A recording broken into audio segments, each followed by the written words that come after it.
निर्गमन 20 अध्याय 8 से 11 पद। तू विश्राम दिन को पवित्र मानने के लिए स्मरण रखना। 6 दिन तो तू परिश्रम करके अपना सब काम काज करना, परंतु 7वां दिन तेरे परमेश्वर यहोवा के लिए विश्राम दिन है। उसमें ना तो तू किसी भांति का काम काज करना, ना तेरा बेटा, ना तेरी बेटी, ना तेरा दास, ना तेरी दासी, ना तेरे पशु, ना कोई परदेशी जो तेरे फाटकों के भीतर हो। क्योंकि 6 दिन में यहोवा ने आकाश और पृथ्वी और समुद्र और जो कुछ उनमें है सबको बनाया, और 7वें दिन विश्राम किया। इस कारण यहोवा ने विश्राम दिन को आशीष दी और उसको पवित्र ठहराया। आमीन।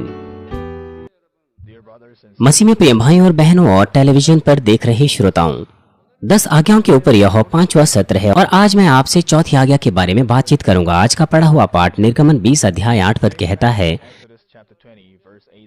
तो विश्राम दिन को पवित्र मानने के लिए स्मरण रखना।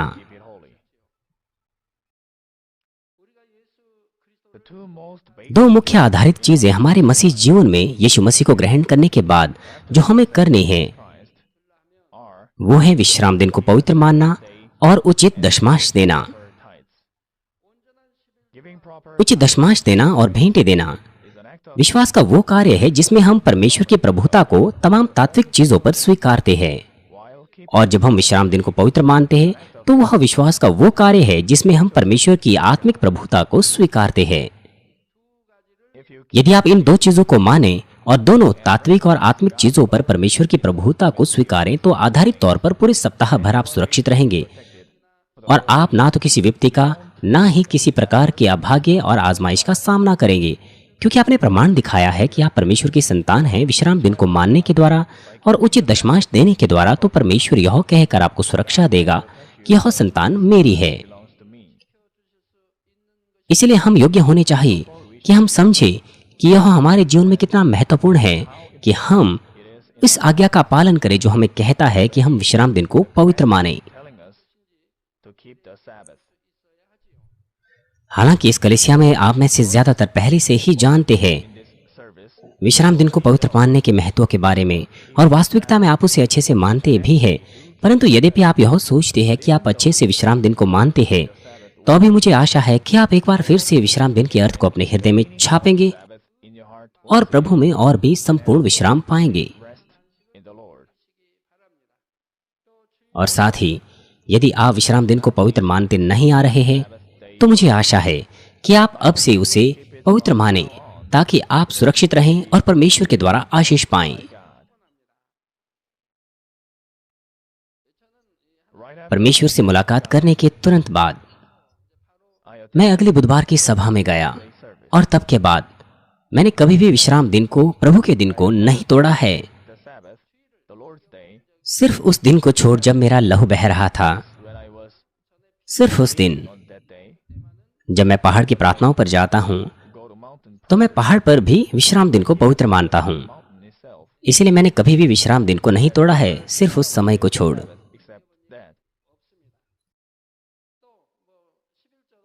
और साथ ही एक जागृति सभा में जब मैंने दशमांश के बारे में सुना तो मैंने दशमांश की आज्ञा को कभी नहीं तोड़ा। मैं हमेशा से 20वां और 30वां देता आ रहा हूं। प्रिय श्रोताओं, विश्राम दिन वो दिन है जिसमें हम प्रभु में सुविधाजनक विश्राम पाते हैं। विश्राम दिन की उत्पत्ति 2 अध्याय 1 से 3 पद में देखी जा सकती है। सृष्टिकर्ता परमेश्वर ने स्वर्ग और पृथ्वी को बनाया और उसमें सब बातों को और मनुष्यों को, और उसने विश्राम दिन के दिन विश्राम लिया। उत्पत्ति 2 अध्याय 1 से 3 पद कहता है, यह आकाश और पृथ्वी और उसकी सारी सेना का बनना समाप्त हो गया और परमेश्वर ने अपना काम जिसे वह करता था 7वें दिन समाप्त किया, और उसने अपने किए हुए सारे काम से 7वें दिन विश्राम किया। और परमेश्वर ने 7वें दिन को आशीष दी और पवित्र ठहराया, क्योंकि उसमें उसने अपनी सारी सृष्टि की रचना के काम से विश्राम लिया था। हमारे सदस्य तमाम बाइबल पर विश्वास करते हैं, उत्पत्ति की किताब, सृष्टि के 6 दिन और सब बातों पर। और पिछले बीते समर रिट्रीट में आपने कुछ अद्भुत कामों को भी देखा।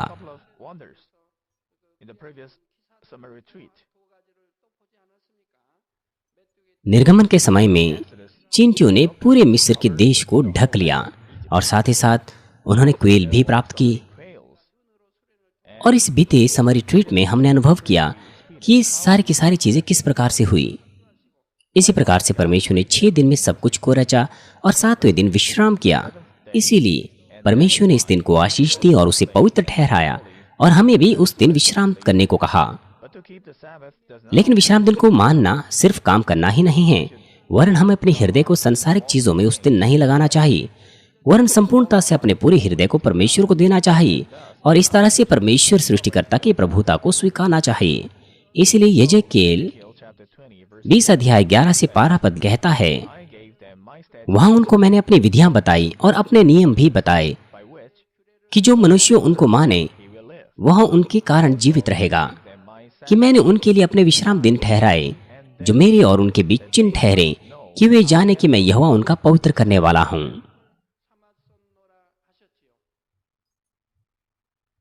अर्थात विश्राम दिन को पवित्र मानना वो एक प्रमाण है कि हम परमेश्वर के लोग हैं जो उसका भय मानते हैं। जैसे कि आपको ऊपर बताया गया, यही कारण है कि क्यों परमेश्वर की वो संतान जो विश्राम दिन को पवित्र मानते हैं वो दुर्घटनाओं से और अभाग्य से सुरक्षित रहते हैं। यद्यपि अगर आपकी दुर्घटना भी अपनी गलती से हो जाए तो भी परमेश्वर सब बातों को भलाई में उत्पन्न करता है और आपको सुरक्षा देता है। आपके इस प्रकार के बहुत सारे अनुभव है।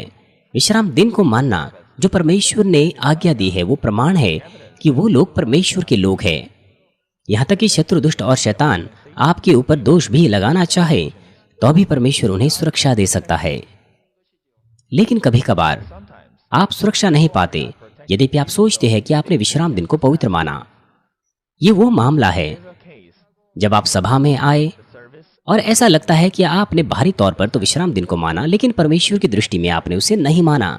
उदाहरण के लिए, कुछ लोग आते हैं और चर्च में बैठ जाते हैं, लेकिन वो सो जाते हैं और इधर उधर के विचार आते हैं, और ऐसा करने के द्वारा वो आराधना सभा अर्पण नहीं करते जो परमेश्वर को ग्रहण योग्य हो। अर्थात आपको आत्मा और सच्चाई से आराधना करनी है, लेकिन आप में से कुछों के विचार और मन संसार में होता है, केवल शरीर ही चर्च में बैठा होता है। हालांकि अगर आपके पास कुछ इधर उधर के विचार है, कमजोर विश्वास होने की वजह से अगर आप कोशिश करें सभा में मन लगाने की, या क्षण भर के लिए अगर आपको नींद आ जाए शरीर की थकावट की वजह से, तो परमेश्वर आप पर दया करेगा प्रत्येक के विश्वास के परिमाण को जानते हुए। परंतु यदि मान लीजिए आपके पास विश्वास है वरन आदत के साथ आप सो जाते हैं और काल्पनिक विचारों में रहते हैं, तो यह परमेश्वर के सम्मुख अनादर है और आप और परमेश्वर के बीच में यह बाधा बनाना है। इसीलिए आपके लिए सुरक्षा में रहना आसान नहीं है। और साथ ही अगर आप विश्वास के साथ वास्तविकता में विश्राम दिन को मानते हैं तो आप परमेश्वर की दूसरी आज्ञाओं को भी मानेंगे। इसीलिए अगर आप तीसरे विश्वास के स्तर पर हैं और शरीर के वो काम करते हैं जिन्हें पहले विश्वास के स्तर का व्यक्ति करता है, यद्यपि आप सभाओं में बहुत अच्छे से आते हैं, तो वह विश्राम दिन को अपने पूरे हृदय से मानना नहीं है, वरन केवल अपने बाहरी प्रकटीकरण से है।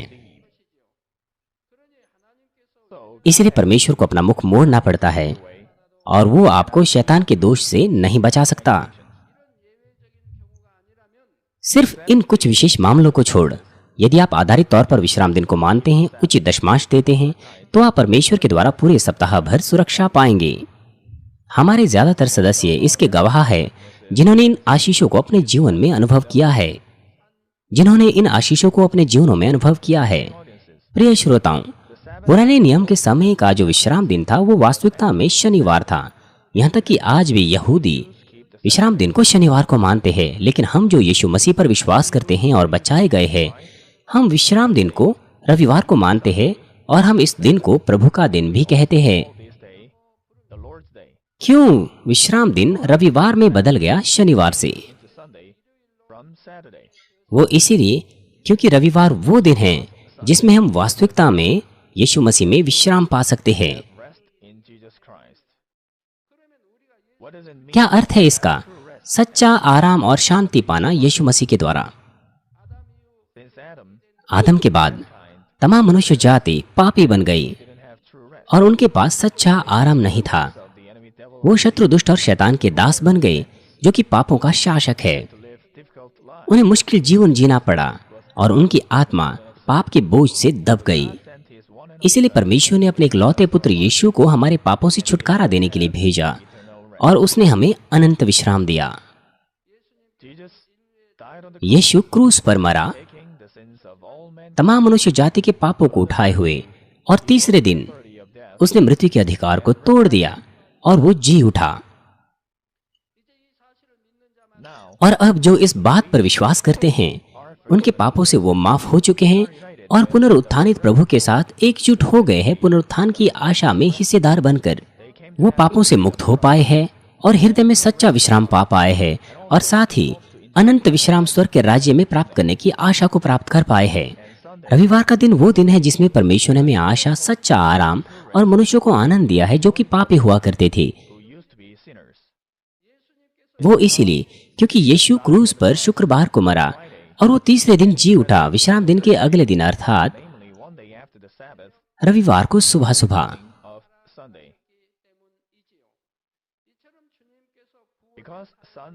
क्योंकि रविवार वो दिन है जब हमारे प्रभु ने उद्धार के प्रावधान को पूरा किया और हमें सच्चा और अनंत विश्राम दिया, इसलिए हम रविवार को विश्राम दिन मानते हैं क्योंकि हम यीशु मसीह के द्वारा बचाए गए हैं। प्रिय श्रोताओं, क्या कारण है कि परमेश्वर ने विश्राम दिन को पवित्र ठहराया और मनुष्यों को उससे मानने के लिए बताया? वो इसीलिए ताकि हम आत्मिक चीजों को याद रखें, चाहे हम मुश्किल जीवन से क्यों ना गुजरे इस संसार में जुताई के इस समय में।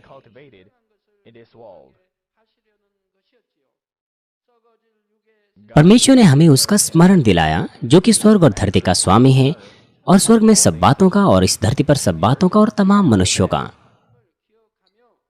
उसने अनंत विश्राम की आशा हमें दी, सिर्फ इस धरती पर नाशमान चीजों को देखने के बजाय। पुराने नियम के दिनों में जो कि बीते समय की एक छाया है और यीशु मसीह जो वचन का मूल अस्तित्व है वो हमारे पास आया जिसने हमें सच्चा विश्राम दिया। मत्ती 12 अध्याय 8 पद में यीशु ने कहा, मनुष्य का पुत्र तो सबत के दिन का भी प्रभु है। विश्राम दिन का भी प्रभु है, इसका क्या अर्थ है? इसका मतलब यह है कि यीशु मूल तौर पर परमेश्वर के साथ एक है जिसने विश्राम दिन को रचा और उस दिन को चलाता है, और वो प्रभु है जो तमाम आत्माओं को सच्चा विश्राम देता है। इसलिए ये स्पष्ट है कि रविवार को हम विश्राम दिन के तौर पर मानते हैं क्योंकि यह वह दिन है जब विश्राम दिन का प्रभु जी उठा, जब सबत का प्रभु जी उठा और हमें सच्चा विश्राम दिया।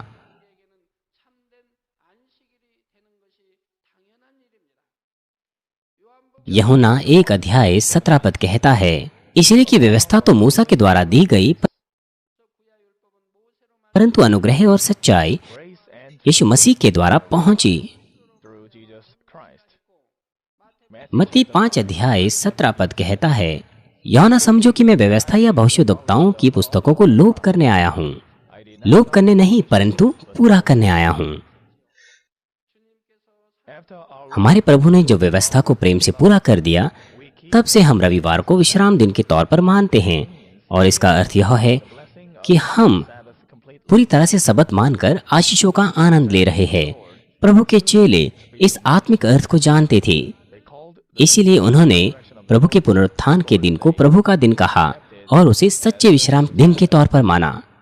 प्रकाशित वाक्य 1 अध्याय 10 पद में लिखा है कि मैं प्रभु के दिन आत्मा में आ गया और अपने पीछे तुरही का सा बड़ा शब्द यह कहते हुए सुना।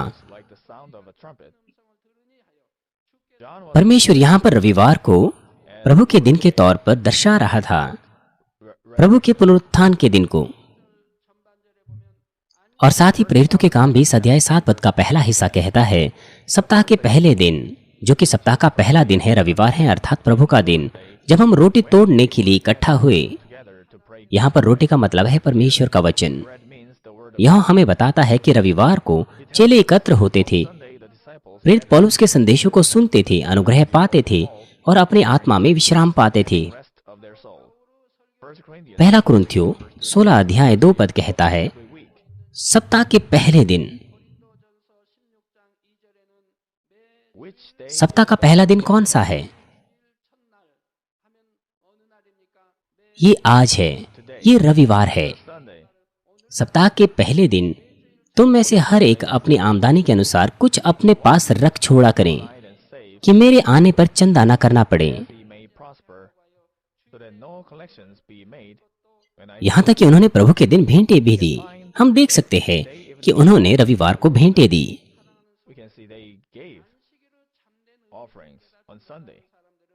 प्रिय श्रोताओं, वो जो शब्द के सच्चे अर्थ को नहीं जानते, वो केवल पुराने नियम पर ही जोर देते हैं और शनिवार को शब्द के तौर पर मानते हैं। परंतु यहाँ तक कि पुराने नियम में भी पहले से ही दर्शाया गया था कि रविवार शब्द के तौर पर माना जाएगा। हमारी कलीसिया की शुरुआत के तुरंत बाद कुछ सदस्यों ने मुझसे एक प्रश्न पूछा कि आप हमेशा क्यों कहते हैं कि सप्ताह का पहला दिन सोमवार नहीं है वरन रविवार है। हम गिनते हैं सोमवार, मंगलवार, बुधवार, वीरवार, शुक्रवार, शनिवार और रविवार। इसीलिए सोमवार पहला दिन है, लेकिन आप हमेशा क्यों कहते हैं कि रविवार पहला दिन है? कुछ सदस्यों ने वो प्रश्न पूछा, इसलिए मैंने बाइबल से बताया और साथ ही यहाँ तक कि कैलेंडर भी प्रभु यीशु के जन्म के साल से शुरू हुआ। जब हम 2016 साल कहते हैं, इसका मतलब यह है कि हमारे प्रभु के इस धरती पर जन्म होने के बाद 2016 साल गुजर गए हैं।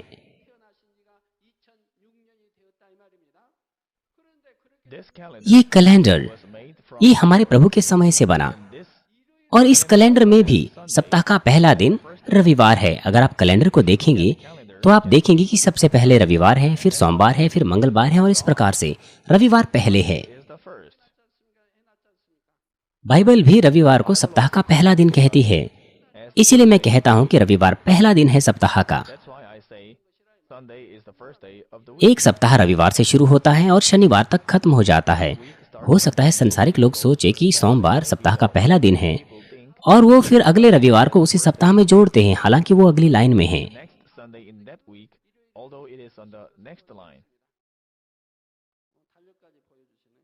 आप कैलेंडर में देख सकते हैं पहला दिन रविवार है। 1, 18, 15, 22, 29। यहाँ तक कि बाइबल भी कहती है कि पहला दिन विश्राम दिन के बाद जो कि रविवार है वो सप्ताह का पहला दिन है। लेवी अवस्था 23 अध्याय 10 से 12 पद कहता है, इसलिए इस्राएलियों से कहे कि जब तुम उस देश में प्रवेश करो जिसे यहोवा तुम्हें देता है और उसमें की खेत काटो, तब अपने अपने पके खेत की पहली उपज का पूला याजक के सामने ले आया करना और वह उसके पूले को यहोवा के सामने हिलाएं कि वह तुम्हारे निमित्त ग्रहण किया जाए। वह उसे विश्राम दिन के दूसरे दिन हिलाएं। और जिस दिन तुम पूले को हिलवाओ उसी दिन 1 वर्ष का निर्दोष भेड़, एक बच्चा यहोवा के लिए होम बलि चढ़ाना।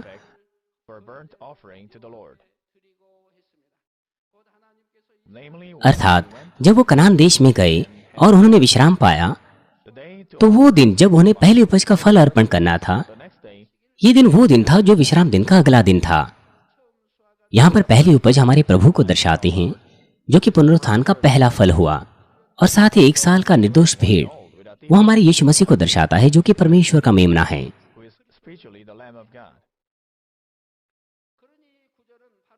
इसीलिए ये आयत दर्शाती है कि हमारा प्रभु जो प्रायश्चित के बलिदान के तौर पर अर्पण किया गया, वो पुनरुत्थान का पहला फल बनकर उत्पन्न होगा और तमाम लोगों को जो उस पर विश्वास करते हैं पुनरुत्थान देगा और विश्राम देगा। प्रिय श्रोताओं, और अब विश्राम दिन को पवित्र मानना क्या है? आज का पाठ निर्गमन 20 अध्याय 9 से 10 पद में लिखा है, 6 दिन तो तू परिश्रम करके अपना सब कामकाज करना, परंतु 7वां दिन तेरे परमेश्वर यहोवा के लिए विश्राम दिन है। उसमें ना तो तू किसी भांति का कामकाज करना, ना तेरा बेटा, ना तेरी बेटी, ना तेरा दास, ना तेरी दासी, ना तेरे पशु, ना कोई परदेशी जो तेरे फाटकों के भीतर हो।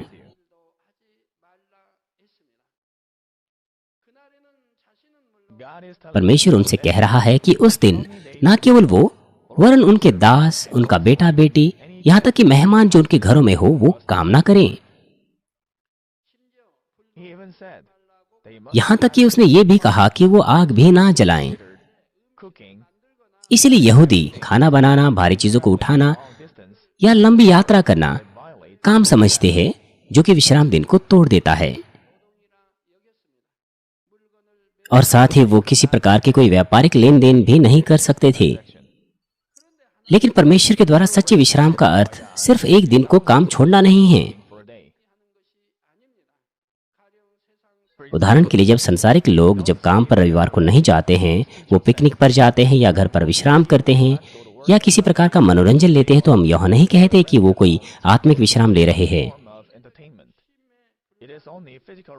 ये केवल शारीरिक विश्राम है और शारीरिक विश्राम हमें सच्चा जीवन नहीं दे सकता।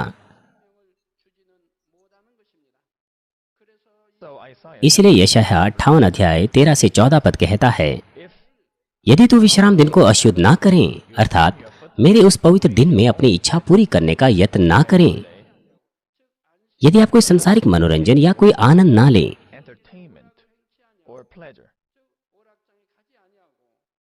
और विश्राम दिन को आनंद का और यहोवा का पवित्र किया हुआ दिन समझकर माने, यदि तो उसका सम्मान करें, अर्थात आप इसे आनंद माने और उसे पवित्र ठहराएं और उसका सम्मान करें और उसे माने,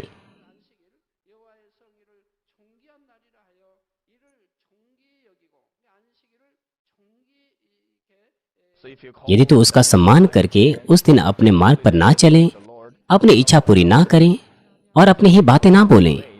इसलिए अगर आप विश्राम दिन को आनंद का दिन कहते हैं, प्रभु का पवित्र दिन कहते हैं, आनंद भरा दिन कहते हैं, सम्मान का दिन कहते हैं और उसका सम्मान करते हैं और अपने मार्ग पर नहीं चलते, तो इसलिए कृपया अपने मार्ग पर ना चलें, अपनी खुशी और आनंद का अनुसरण ना करें और अपनी इच्छा पूरी ना करें और अपनी बातें ना बोले। इसलिए सबत के दिन आप अपनी बातें नहीं करते।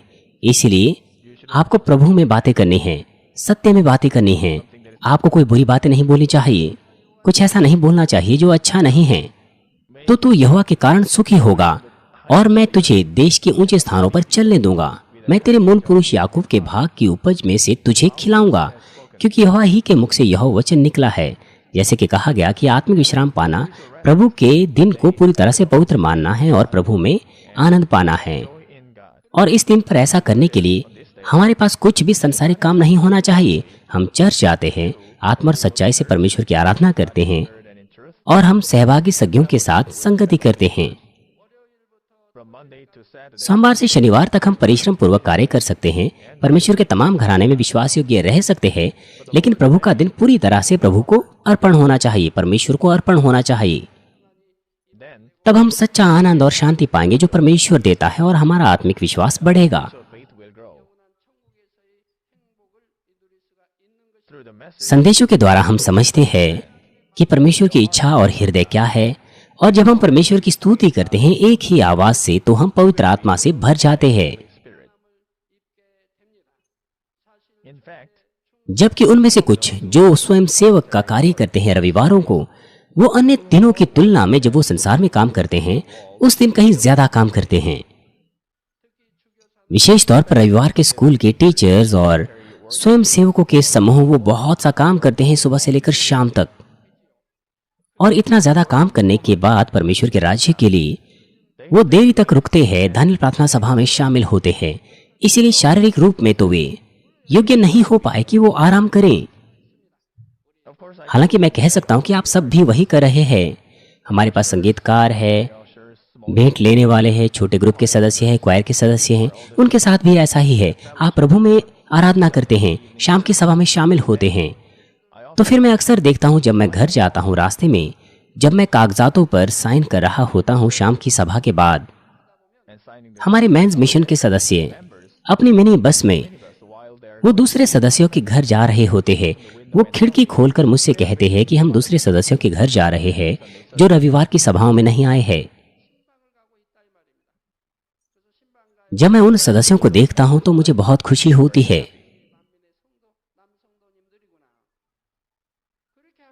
दूसरे सदस्यों के घर जाने के बाद जो सभा में नहीं आए हुए होते हैं, तब वो वापस दानियल प्रार्थना सभा में आते हैं। बिना विश्वास के ऐसा करना मुश्किल है।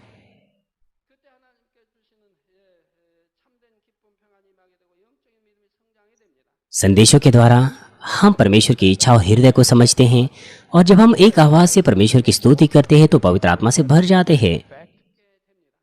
और जबकि उनमें से कुछ जो स्वयं सेवक का कार्य करते हैं, तो अन्य दिनों की तुलना में वो कहीं ज्यादा काम करते हैं। when they work in the world during weekdays.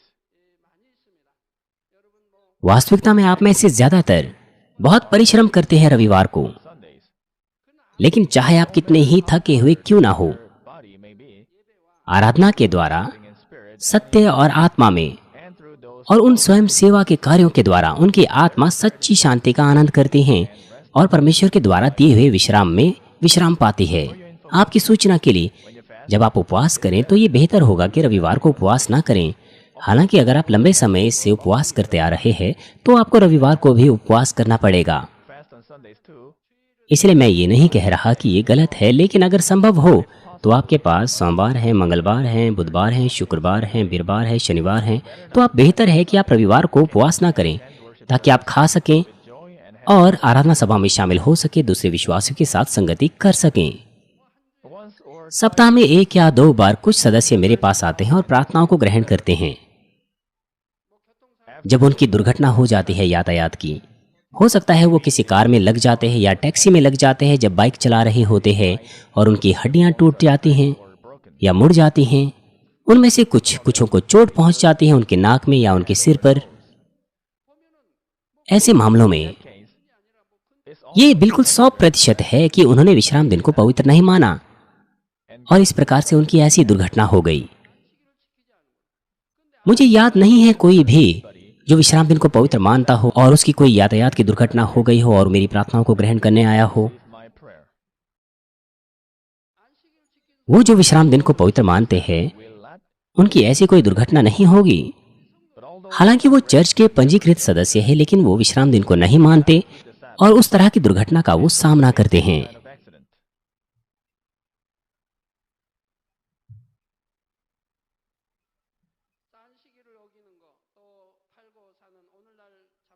और साथ ही आज बहुत सी कलीसियाओं में विश्वासी केवल रविवार की एक सभा में जाते हैं और वापस अपने घर जाकर अपनी दुकानें खोलते हैं। their shops.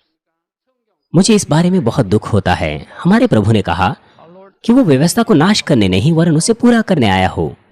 पुराने नियम की व्यवस्था नए नियम में वो नहीं बदली है, बजाय इसके वो संपूर्ण हुई है, सिद्ध हुई है।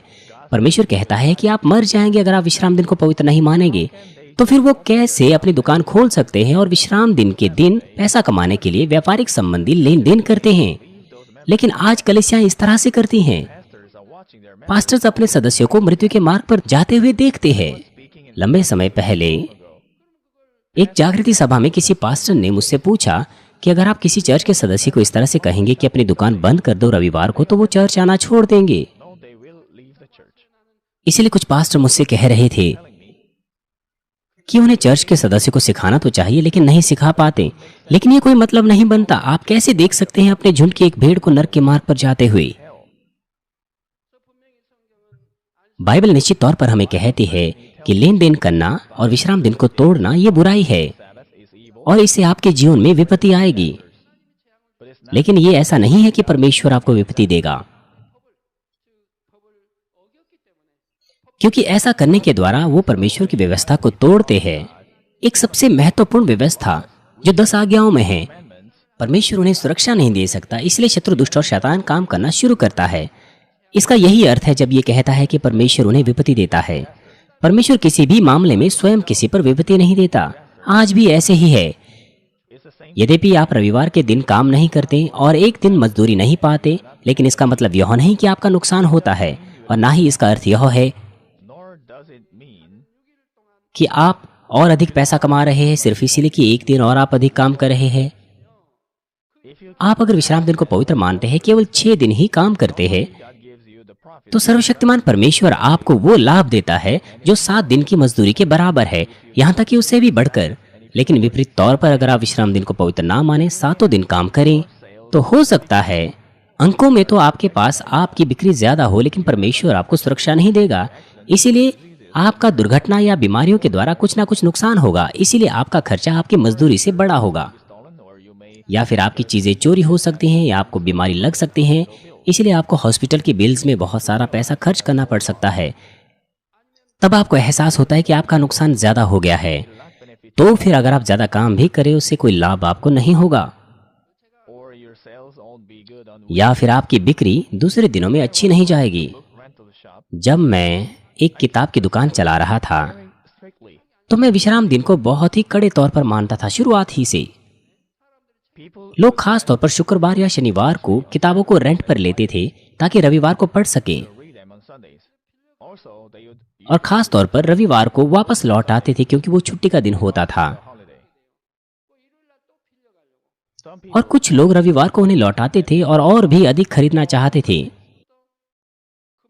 but we लेकिन हम हमारे ग्राहकों को कहते थे जो शुक्रवार को और शनिवार को किताब रेंट पर लेते थे, हम उन्हें कहते थे कि हम रविवार को कोई किताब वापस नहीं लेंगे। always told them to. हम उन्हें हमेशा कहते थे कि या तो आप सोमवार को या शनिवार को किताब वापस लाइए। But some people लेकिन कुछ लोग उसे अपने मन में नहीं रखते थे और रविवार को उसे लौटाने आते थे। at that time और उस वक्त हमारा घर उस दुकान के अंदर होता था और द्वार केवल एक ही था, इसलिए अंदर और बाहर आने जाने के लिए हमें दुकान के दरवाजे से जाना पड़ता था। would come to return the books.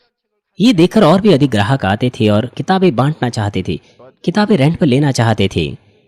लेकिन हम इनकार करते थे। हम कहते थे कि रविवार को हम नहीं लेंगे, आप इसे वापस ले जाइए, क्योंकि हम उन्हें पहले ही बता देते थे ताकि गलत समझ ना हो। हम उन्हें पर्याप्त समझा लेते थे। We explained to them enough. लेकिन कुछ लोग कहते थे कि वो किसी और स्थान के लिए जा रहे थे इस मार्ग से, On their way to some other place. इसलिए वो कह रहे थे कि वो अपने घर वापस नहीं ले जा पाएंगे, इसीलिए आप इसे वापस लीजिए। Urge us to take the books. हम तो भी उनसे नहीं लेते थे। हम उन्हें कहते थे कि आप वापस ले जाइए। Ask them to take the books back. इसीलिए वो उस किताब को अपने साथ खेलने के लिए नहीं ले जा पाते थे। वो बाहर ही रख देते थे किताब को Just ताकि हम उसे अंदर ले आएं। outside the shop. Till we didn't take them. इसीलिए उस किताब के साथ क्या होता था, वो किताब बाहर रह जाती थी, कोई ना कोई बच्चा उसे उठाकर ले जाता था और वो किताब फिर गायब हो जाती थी और वो ग्राहक कहता था कि उन्होंने तो किताब लौटाई थी। यहाँ तक कि इस तरह से हमने नुकसान भी झेला, लेकिन तो भी कड़े तौर पर हमने विश्राम दिन को पवित्र माना। तो फिर परमेश्वर कैसे हमें आशीष नहीं देता? We strictly kept the Sabbath. So how can God not bless us? परमेश्वर आनंदित होगा अगर आप विश्राम दिन को मानेंगे, If you सिर्फ ऐसे ही नहीं वरन हृदय से। just like that, but from the heart, आपको ये नहीं कहना चाहिए कि ये मेरे लिए नुकसान है, for me, regardless of what चाहे आपको नुकसान हो या लाभ हो।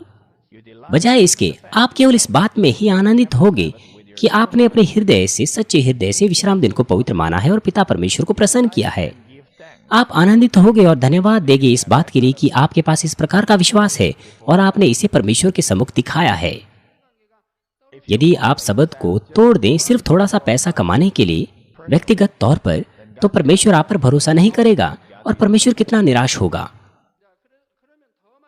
तो फिर यद्यपि आप ज्यादा काम भी करें उससे आपको कोई लाभ नहीं पहुंचेगा। इसका अर्थ यह ही नहीं है कि आपको अधिक लाभ नहीं होगा, वरन सब बातों में आप परमेश्वर की प्रभुता का भी इनकार करते हैं और उद्धार से भी अलग हो जाते हैं। इसलिए परमेश्वर ने इसे 10 आज्ञाओं में बताया कि हमें विश्राम दिन को पवित्र मानना है। और व्यवस्था विवरण 15 अध्याय में हम देख सकते हैं एक व्यक्ति जिसे विश्राम के दिन काम करते हुए पकड़ा गया, उसे पथराव करके मार डाला गया। परमेश्वर ने लोगों को आज्ञा दी थी कि अगर कोई व्यक्ति विश्राम दिन पर काम करता है उसे पथराव करके मार डाला जाए। Be stoned to death. और ऐसी कड़ी सजा देने के द्वारा Harsh punishment, लोग एहसास कर सकते थे कि विश्राम दिन का महत्व क्या है, not go the way of death. ताकि मृत्यु के मार्ग पर ना जाएं। इसलिए आप देख सकते हैं कि आपके बहुत से परिवार के सदस्यों का यातायात दुर्घटना होती है या दूसरी दुर्घटनाएं या विपत्तियों का सामना करते हैं, क्योंकि वे विश्राम दिन को पवित्र नहीं मानते हैं और साथ ही साथ क्योंकि वे सुरक्षा में नहीं होते हैं, इसलिए उन्हें बीमारियां भी लग जाती है। यदि आप विश्राम दिन को माने तो आप स्वस्थ रहेंगे, लेकिन क्योंकि आप विश्राम दिन को नहीं मानते, यद्यपि आप चर्च के पंजीकृत सदस्य हैं, तो भी आपको बीमारी लगती है, यहाँ तक कि अंतकारी बीमारी लगती है और आपके ऊपर दूसरी विपत्तियां आती हैं, कठिनाइयां आती हैं और आपका व्यापार अच्छा नहीं चलता। मुझे उन लोगों के बारे में बहुत दुख होता है। Then in your तो फिर आपके मसीह जीवन में कभी कभार हो सकता है आप पहचान ना पाएं विश्राम दिन को पवित्र मानने के अलग अलग तरीकों को। उदाहरण के लिए सैनिकों को, पुलिस के लोगों को work on Sundays, क्या रविवार को काम करना पड़ेगा? being relative, या फिर कोई अविश्वासी हो जो नया विश्वासी हो, रविवार को अगर शादी होगी तो मैं क्या करूंगा? what I do. और साथ ही Also, If there is अगर क्वायर के सदस्यों के लिए कोई खाना तैयार ना हो या चर्च में स्वयं सेवकों के लिए खाना अगर तैयार ना हो, तो क्या ये ठीक है कि बाहर जाएं और खाने के लिए चीजों को खरीदें? buy things to eat, ये कुछ ऐसे प्रश्न हैं जो लगातार पूछे जाते हैं। अगले सत्र में मैं इसके विषय में आपको विवरण दूंगा। session. आइए मैं इस संदेश का सारांश आपको दूंगा। Let me conclude the message. प्रिय श्रोताओं, आदम जो मनुष्यों का पूर्वज है, उसने भले और बुरे के ज्ञान के वृक्ष से खाकर पाप किया और उसे पाप की सजा भुगतनी पड़ी, जो कि मृत्यु थी। उसकी आत्मा मर गई और आदम के वंशज जिनकी आत्मा मरी हुई थी, वो भी मृत्यु के मार्ग पर चल दिए। The descendants लेकिन यीशु ने क्रूस उठाया हमें बचाने के लिए उस मृत्यु से, went to the और उसने मृत्यु के अधिकार को तोड़ डाला और जी उठा। took the cross to save us from इसीलिए वो जो प्रभु को ग्रहण करते हैं and resurrected. और पवित्र आत्मा प्राप्त करते हैं वरदान के तौर पर, तो उनकी मरी हुई आत्मा जी उठेगी। Receive the Holy Spirit as a gift. ये है आत्मिक पुनरुत्थान। Their dead spirit जब हमारे प्रभु वापस हवा में आएंगे, वो जो सोए हुए हैं अपनी कब्रों में, वो पुनः जी उठेंगे, in the air. और वो जो जीवित है वो बदल जाएंगे और अविनाशी पुनरुत्थानित शरीर पहनेंगे और हवा में उठा लिए जाएंगे। And have imperishable resurrected body and be caught up in the air. आपने बीते समर रिट्रीट में बहुत सी चीजों का अनुभव लिया। आपने सीधे तौर पर देखा वो चीजें, वो आश्चर्य कर्म You first hand witnessed जो पुराने नियम में लिखे हुए हैं। निर्गमन के समय में Old Testament विशेष तौर पर Exodus. कैसे ड्रैगन फ्लाइज, कैसे वो इतनी नम्र बन जाती है, इतनी दीन बन जाती है। Becomes so gentle and meek. आप में से ज्यादातर आप उन्हें पकड़ते हैं, है कि नहीं? I asked मैंने कुछ विद्यार्थियों और बच्चों से पूछा तो उन सब ने कहा कि उन्होंने ड्रैगन फ्लाइज को पकड़ा है। वो ड्रैगन फ्लाइज यहाँ तक कि लोगों से भी नहीं डरती हैं। people बजाय इसके वो लोगों से प्रेम रखती हैं। वो लोगों के चेहरे, सिर पर, हाथ, पीठ में बैठती हैं, पैरों पर बैठती हैं, यहाँ वहाँ बैठती हैं। here and there. वो भाग नहीं जाती है। एक ड्रैगन फ्लाई मेरी गोद में बैठी, मैंने उसे पकड़ लिया और वो उड़ी नहीं, वो बैठी ही रही। It was staying calmly, so I caught it. And जब मैंने आसपास देखा तो दूसरी ड्रैगन फ्लाइज भी ऐसी ही थी, वो नहीं भाग रही थी। then I looked around and other जब मैं छोटा बच्चा था, they wouldn't fly. Dragon flies को पकड़ने के लिए मुझे बड़ी सावधानी से जाना पड़ता था। Flies. I had उनकी आंखें बड़ी बड़ी होती थी, आसपास में वो बहुत ध्यान देती थी, वो निरंतर देखती रहती थी कि कोई आ तो नहीं रहा। the surroundings. लेकिन ये ड्रैगन फ्लाई जो हम देख रहे हैं, उन्होंने ऐसा नहीं किया। क्यों? क्योंकि वो लोगों से नहीं डरेगी। Not do that. Why? उनकी आंखें इस तरह से नहीं घूमती। Their eyes were not. क्यों ऐसा होता है? ये परमेश्वर के अनुग्रह के कारण है। असंख्य ड्रैगन फ्लाइज वो दीन हो गए Numerous dragonflies. और उन्हें लोगों से कोई डर नहीं लगा। They didn't fear people.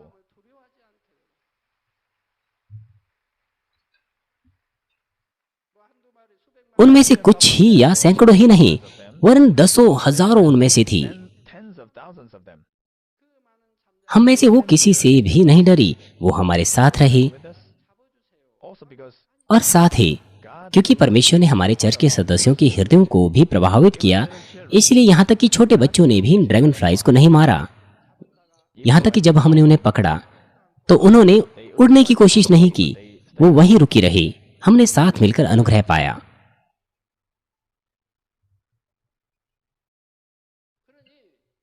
इसीलिए आपको विश्वास करना चाहिए उन सब बातों पर जो बाइबल में हैं। I also और मैं भी ये आशा करता हूं कि आप विश्वास करेंगे कि हमारा जो शरीर है वो आत्मिक शरीर में बदल जाएगा और हवा में उठा लिया जाएगा, caught up in the air. जिसके विषय में बाइबल हमें कहती है। This is वो है शारीरिक पुनरुत्थान। after both दोनों आत्मिक और शारीरिक पुनरुत्थान के बाद हमें अनंत जीवन स्वर्ग के राज्य में दिया जाएगा। will share हम भावनाओं से भरे हुए प्रेम को अपने प्रिय प्रभु के साथ बांटेंगे and will enjoy और केवल आनंद और खुशी का आनंद बिना किसी आंसू और दुख के साथ और किसी दर्द के साथ वहां पर लेंगे। ये है सच्चा विश्राम जो परमेश्वर हमें दे रहा है। so इसीलिए इस अनंत विश्राम को और सच्चे जीवन को पाने के लिए हमें विश्राम दिन को पवित्र मानना है, प्रभु के दिन को पवित्र मानना है, the Lord ताकि हम इस धरती पर सुरक्षित रहें will be protected दुर्घटनाओं से और विपत्तियों से। from accidents और यहाँ तक कि अगर हम कोई गलती करें भी and तो भी हम सुरक्षित रहेंगे we will still be protected. और बहुत सी प्रकार की बीमारियों से भी सुरक्षित रहेंगे। इसलिए ये कितनी धन्यवाद की बात है। ये महान आशीष है जिसकी प्रतिज्ञा की गई है उनके लिए जो इस धरती पर विश्राम दिन को पवित्र मानते हैं और वचनानुसार जीते हैं। मुझे आशा है कि आप हर सप्ताह परमेश्वर के सम्मुख आएंगे, उसकी आराधना करेंगे, ताकि पुनरुत्थान की आशा जो परमेश्वर ने दी है वो बढ़े और आप धन्यवाद और आनंद के साथ भर जाएं। Thanks and joy. If you अगर आप संपूर्ण विश्राम दिन को पवित्र मानते हैं और उचित दशमांश देते हैं तो कोई भी बीमारी आपके ऊपर नहीं आएगी, आपको कोई बीमारी नहीं लगेगी। परंतु अगर तो भी आपको बीमारी लगती है तो ये तब होता है have faith to a जब आपके पास किसी सीमा तक विश्वास तो होता है, लेकिन आप बुरे काम करते हैं या कुछ आप पाप कर रहे हैं, तो फिर आप सुरक्षा नहीं पाते। अन्यथा आप सुरक्षित रहते हैं, आपको कोई बीमारी भी नहीं लगती। यदि आपको बीमारी लगी है तो यह भी परमेश्वर के अनुग्रह के द्वारा और उसका प्रेम है जो आपको मौका देता है कि आप पश्चाताप करें। अन्यथा परमेश्वर आपको हमेशा सुरक्षा देगा ताकि कोई रोगाणु या विषाणु आपको बीमार ना करें। ऐसा करने के द्वारा अंतिम दिन जब हमारा प्रभु फिर से वापस आता है, आप सब के सब अनंत विश्राम में प्रवेश करने पाएं जो परमेश्वर ने प्रतिज्ञा दी है। मैं प्रभु के नाम से प्रार्थना करता हूँ, आमीन।